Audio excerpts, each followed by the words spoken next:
To start with this mask, we're going to use Elmer's rubber cement. It's good rubber cement. It's a decent price. You get at Walmart for about $3.50 a bottle. Make sure the mask is nice and clean. I'm going to use weave hair.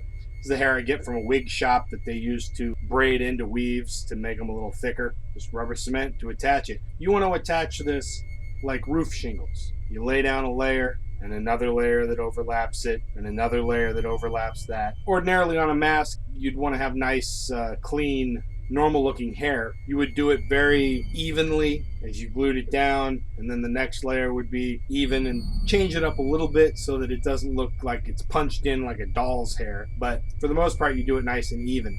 This application, because it's supposed to be a dead zombie skin, I'm putting the hair on much clumpier. I'm doing it randomly, some big patches, some small patches, so there's a lot of thin spots that show through. And when it's completed, those thin spots will be even more visible because the hair is going to be clumped together, and that's going to give it that rotten look that we're going for. The thing to remember with this is you want to let each layer dry enough that the next layer is not going to disturb the layer beneath it. So I'm rotating around the head, doing it in one area, moving a little bit to the side and doing it in the next area, so that I'm doing it in rows. That way I'm not disturbing the layer beneath it. That way the coverage is nice and consistent.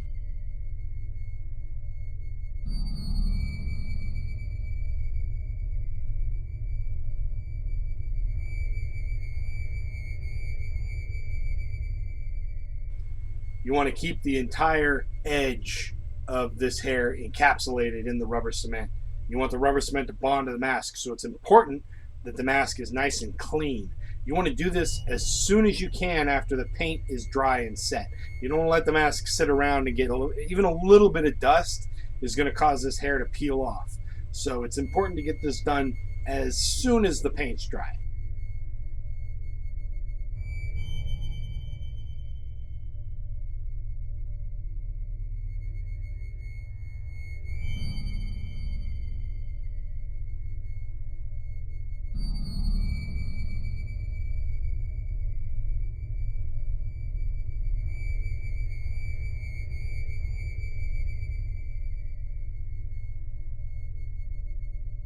And also in this mask, there's little wounds, little raw spot. I don't want the hair to be attached to, because it wouldn't be, it would have fallen out. So I'm working the hair around these little holes. And in places where the hair actually sticks over the edge of the hole, I'm taking scissors and trimming it. You want the hair to have a nice direction, have a little bit of flow to it. That's going to determine the way it lays when the mask moves. I want this hair to behave like hair. When somebody's wearing the mask and they turn their head, I want the hair to move.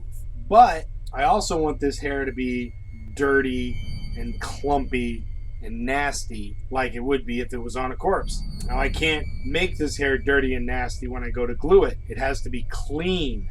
The mask has to be clean, the hair has to be clean. Otherwise, any little bit of oil, any hair product, any paint, anything like that is going to cause the hair to want to kind of dislodge from the rubber cement. So it all has to go on clean. It all has to go on nice. So I can't do anything with the color or with the style or with adding anything to the hair until it's completely attached and dry. Once it's dry, once the rubber cement's set up, then I can move on to the next step.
And you'll notice now that I'm getting up to the top of the head, you can really start to see the thinning effect of using the random clumps of hair.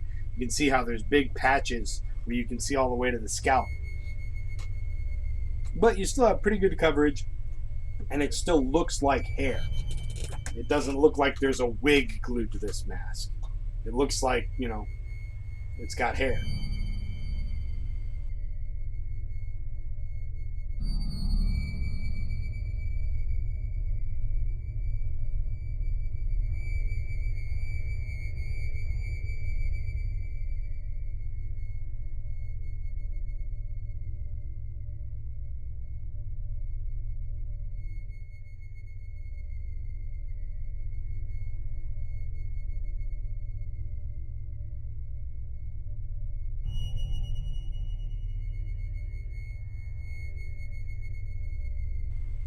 And even once it's all completely dry, I'll come in with some more rubber cement and just put an extra layer over the edges, just to give it that extra bit of security and hold the hair on. So I don't want this hair coming off. I don't want a customer put this thing on and turn their head and have big clumps of hair falling out. So it's important to make sure everything's glued down nice. And before I do anything with it, to comb it out. You gotta comb the hair out, because there's going to be broken hairs. There's going to be hair that didn't get glued down because it was just a little shorter than the rest of the hair in the pinch that you were holding. And so you got to comb it out. If you comb it out well, you'll get all those stray hairs. If those stray hairs fall out and a customer sees them, they're going to think all the hair is falling out. Now what I'm doing is airbrushing. I'm airbrushing with latex paint onto the hair, directly onto the hair. This has two effects. One, it's going to make the hair look dirty. It's going to make the hair look like it's got schmutz in it. The second effect of that is it's sticky. The latex paint is sticky. It's going to make the hair want to clump together a little more. And I'm painting it a little bit of black, a little bit of brown, a little bit of green, just to give it a dirty feel. The kind of dirty you would get with any kind of decay. You know, you're running around in the woods with this, hanging out with zombies.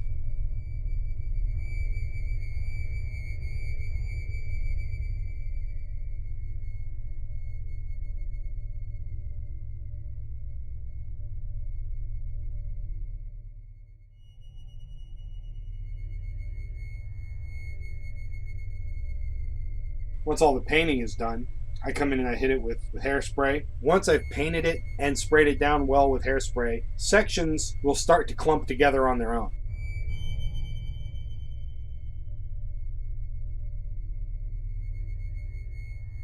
So I just pick out the spots that are already clumping together and just give them a little twist, give them a little rub with my hands to make them clump a little better, make them clump a little more consistently. And then once that's done, I hit it with another coat of hairspray and let it dry. There you go. You've got a nice ratty nest of hair.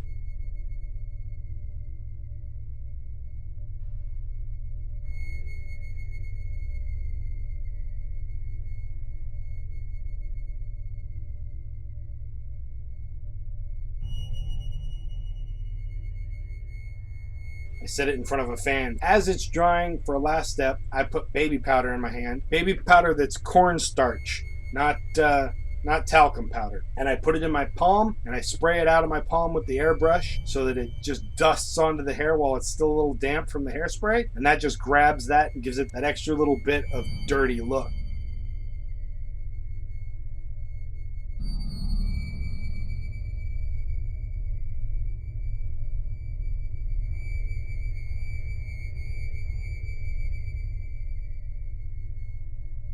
Here's a picture of the final product.